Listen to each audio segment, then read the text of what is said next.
have an opener right here, and they want us to find 3 solutions to the function y equals x minus 4 over 2. And it says use an input-output table. Do we remember what an input-output table is from Algebra 1? What is it? An x and y table. So this is an input-output table, specifically where the x is the input, the y is the output. Okay. Now, what does it mean to be an input? We're going to put a number, and we're going to put it into the function, and then we're going to do the math, and we're going to get an answer, which is the y value. Okay, so the input is the x value that we put in right here where the x is at. We do the math, and then we'll get a y answer. So give me a number to plug in, any number you want. 1. Okay, if we plug in a 1 for x, it's actually not going to work out that great. Now, why is that? Because when I plug in a 1, the input of 1 right here, 1 take away 4 is negative 3, and negative 3 divided by 2 is negative 1.5 or negative 1.5. But I want to do it anyway because you guys told me 1. Give me another number to plug in. 6. 6 works pretty good. Why is that? Because 6 take away 4 is 2, and 2 divided by 2 is 1. How about another number? Negative 2. Negative 2 right there. If we plug in negative 2 minus 4 is negative 6, and negative 6 divided by 2 is negative 3. So how many numbers could I actually plug in? Infinite, right? I could get as many as I want. Right here it says find 3 solutions. Solutions are the values that make it true statements, and you could just say that these are coordinates, right? And let's actually graph those coordinates. That's the second thing they ask. So if I go to the coordinate 1, comma, negative 1.5, that's 1 on the x, and then negative 1.5 halfway down on the y. So we'd put a dot right there. And then let's go to the coordinate 6, 1. 6 on the x, 1, 2, 3, 4, 5, 6. I'm off the graph. 1 on the y. I'd be up here off the graph. Let's do that. 6, 1 is off the graph, but that's okay. Then we'll go to the coordinate negative 2, negative 3. Negative 2 on the x, negative 1, 2. Negative 3 on the y, 1, 2, 3 will be right here at the location negative 2, negative 3. So let's put that coordinate negative 2, negative 3. Bless you. So we have our line right here going through those points. And those points represent the answers that exist to the original equation. And there are an infinite amount of answers that exist to an equation. And that's specifically why we have arrows right here, because it continues forever, right? Like I could plug in 100, and my answer would be 96 divided by 2 would be 48, right? So I could plug in 100 for x and get out a 48 for y. Now, what would that mean visually? That I would go 100 way off the graph and then go up to 48, but that would land perfectly on that line that we have drawn right there, okay? So again, just to remind you from Algebra 1, the coordinates of a line are the solutions of the equation, and there's an infinite amount of answers. That's why we have arrows at the end of our line to represent that it continues forever, and it continues forever. All right, so we just reviewed a little bit of graphing because in this section we're going to be writing equations. So we're not going to be graphing in this section. We're going to be writing equations. And we're going to cover 2 specific forms, slope-intercept, which we should all know from Algebra 1, and also point-slope form, which we're really going to be focusing in on today. So slope-intercept form, we should all know y equals mx plus b is slope-intercept form. Now before we begin, the word form, what does that mean, form? Anybody? Form. When you fill out a form, what do you do usually? What's the first thing on the form? Usually on any form, you go to doctors, you go to dentist, you go to the DMV. Yeah, first name, last name, address. It's the way the paper's organized, right? So form is the way the equation is organized, all right? So slope-intercept form is the way this equation is organized. So if you have a y by itself equals something with an x plus something else, then that's called slope-intercept form. It's the way it's organized. Now, if you had a 3 in front of the y, that's not slope-intercept form. If you had a y plus 2, that's not slope-intercept form. Slope-intercept form is y equals mx plus b. And the reason why they call this slope-intercept form is because when you have y equals mx plus b, you can clearly see the slope, which is right here. That's your m value. And you could also see the y-intercept. The y-intercept is your b value. Okay, so that's why they call it slope-intercept form, because when the equation is in this form, when it's organized like this with y equals mx plus b, you will be able to see the slope, and we usually want slope in the form of a fraction, rise over run, right in front of the x, and the b value is the location of where your line will cross the y-axis. Again, this should all be reviewed from Algebra 1. Just for a moment, let's go back to the opener here, and is this equation in slope-intercept form? Well, the y is by itself, but it's not y equals mx plus b. It's y equals, and you got some stuff all divided by 2. So this does not look like y equals mx plus b. If you wanted it to look like y equals mx plus b, you'd have to first realize that there's a 1 in front of the x, and then take this division of 2 and split it to the x and also to the 4. So let's just do that for funsies here. Y equals, and we're going to say 1 divided by 2 with an x right there, and then take away 4 divided by 2. So my slope-intercept form equation of this original equation up here is really y equals 1/2 x minus 2. Is everybody with me? Now, why is it good to know this slope-intercept form? Because if it's in slope-intercept form, you could clearly see the m value, which is 1/2, and the b value, the y-intercept value of -2. So it's a lot easier to graph if you know y equals mx plus b, right? You start with the b value, the y-intercept. Where is this line going to cross the y-axis, which we already graphed right here? It crosses the y-axis at -2. So if you go to the y and you go to not +2 but -2, the line really does cross through that value, right? And so it crosses right through here at the b value of -2, right there. And from that point, you could rise 1 and run 2 to get to the next part of your line. So if you rise 1 and run 2, you'll get to that dot right there. So knowing y equals mx plus b is a really easy way to graph equations, graph lines, especially because you don't really have to do much math. You just write in y equals mx plus b, and you see where it crosses the y-axis and how much you rise and run from that point. Again, we're not graphing on this section, we're writing equations. So why am I going back to graphing? Because we need to understand the details of a graph to be able to take that information to be able to write equations. Okay, so right here we have all the details of slope-intercept form, which we should know. That m value, we already know the slope formula. We did that yesterday. Let's move on to this part up here of our notes. And it has some examples of writing the equations of the lines that has those slope-intercept form in this case. So number 1, it says the slope is 2/3 and the y-intercept is 4. Write an equation. Is that easy or is it difficult? It's easy. If you know the m, which we do know the m, and you know the b, which you do know the b, it's really easy to write in y equals mx plus b. What's your equation going to be? Y equals 2/3, don't forget the x, and then the b value is +4. That's your slope-intercept form equation. So this is what we're doing on this section of the class. We're taking some information and we're going to write the equation that corresponds to that information. All right? So y equals slope-intercept form. Y equals 2/3 x plus 4. Now that one was really easy, wasn't it? It's like 3 points, right? Now this next one's a little bit more challenging. It says that the line passes through the coordinate 6, 9, and it has the slope of 4. So if you wanted to write an equation for the line that passes through the coordinate 6, 9 and rises 4, runs 1, if you want to write that equation and you wanted to write it in slope-intercept form, well, first of all, slope-intercept form is y equals mx plus b. And in order to write the slope-intercept form equation, just like number 1 above, you need the slope and you also need the y-intercept.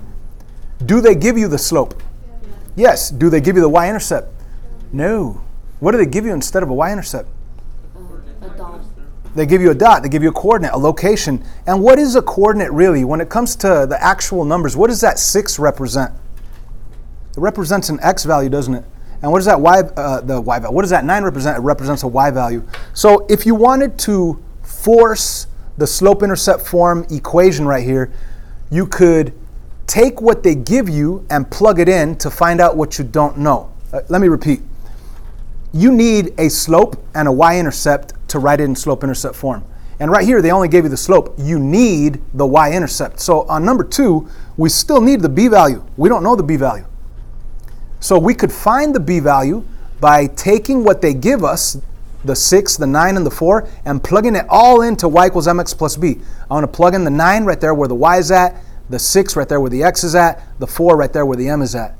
And then I'll have an equation that I could actually find b. I could solve for b. So let's do that. Let's plug in the y value of 9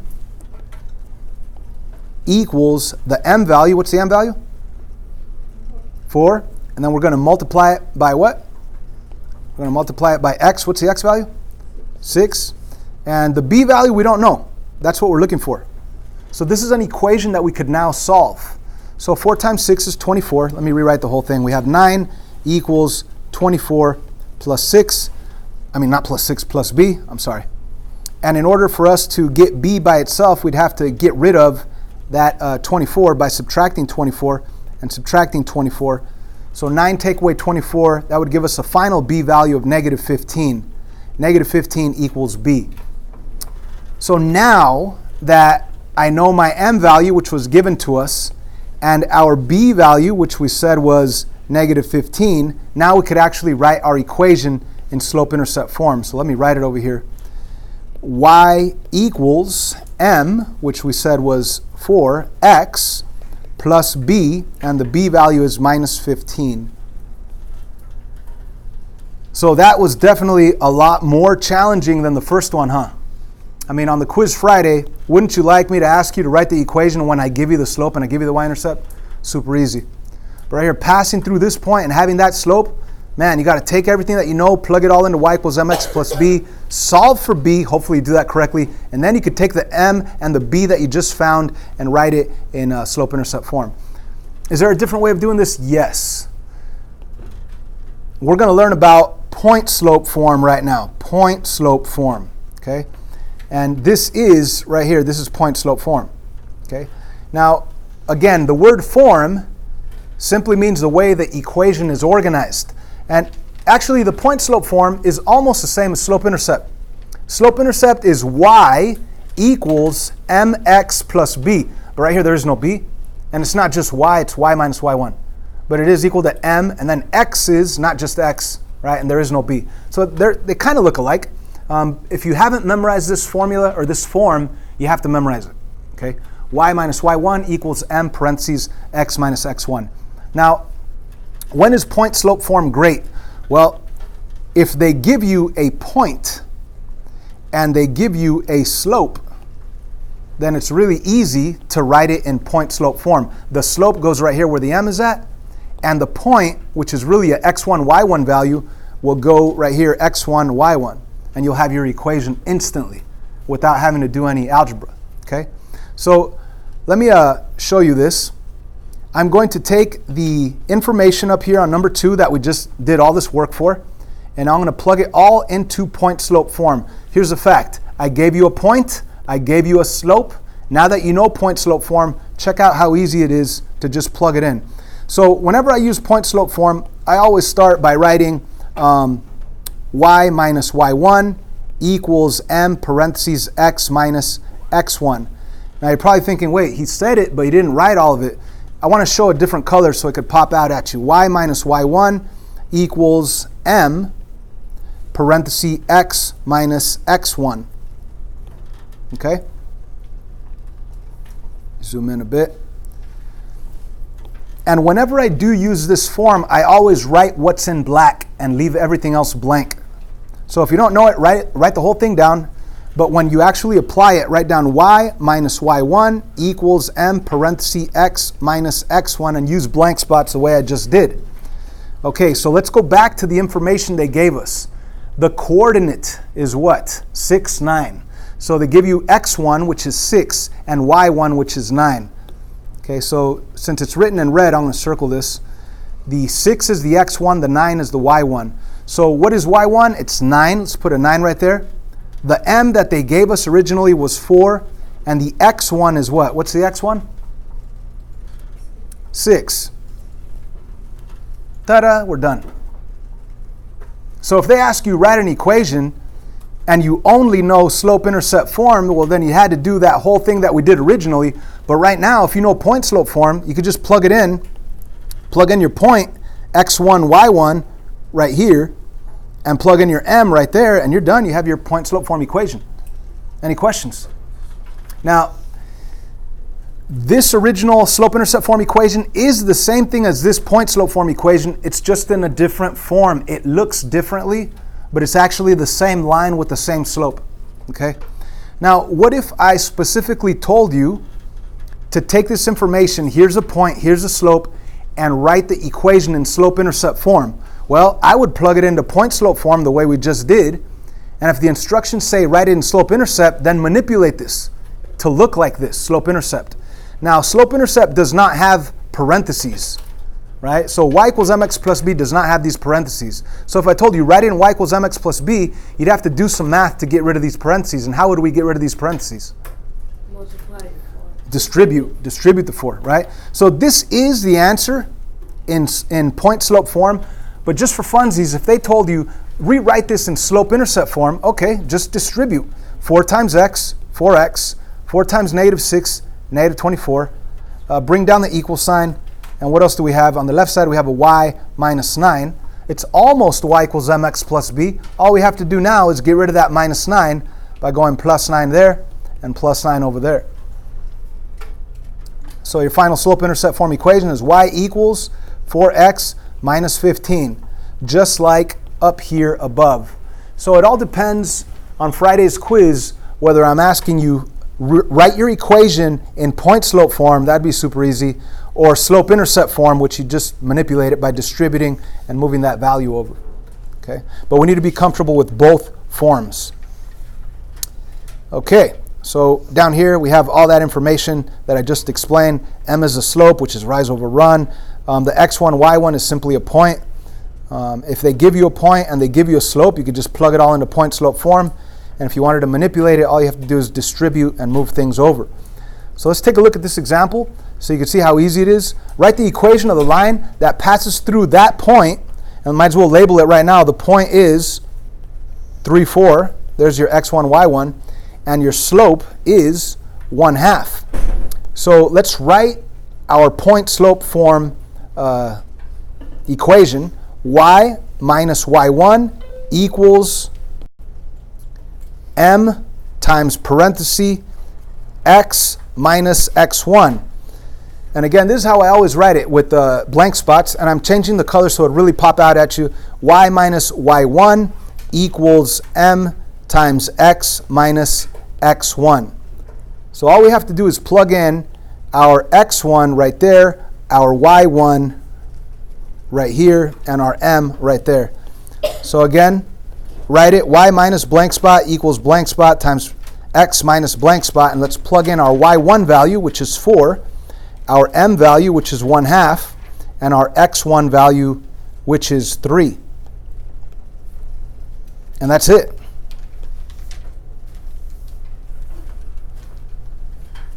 Now, on the instructions, does it say write it in slope-intercept form?